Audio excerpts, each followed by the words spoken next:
The Cape Naturaliste lighthouse was opened on April 5, 1904.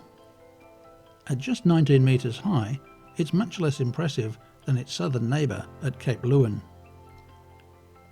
The teak steps inside the lighthouse are said to be the only ones of their type in Australia. The light was installed in a bath of mercury, and that made it very easy to rotate. In the bad old days, before people had worked out just how toxic mercury was, the keepers used to handle it without any form of protection. The resulting mercury poisoning led to madness, something obviously not helped by the extreme isolation many keepers had to put up with.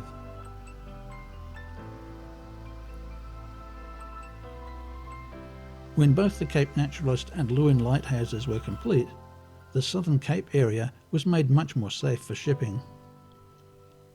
For a small fee, you can visit the lighthouse precinct, and for a little more, get a guided tour inside the lighthouse.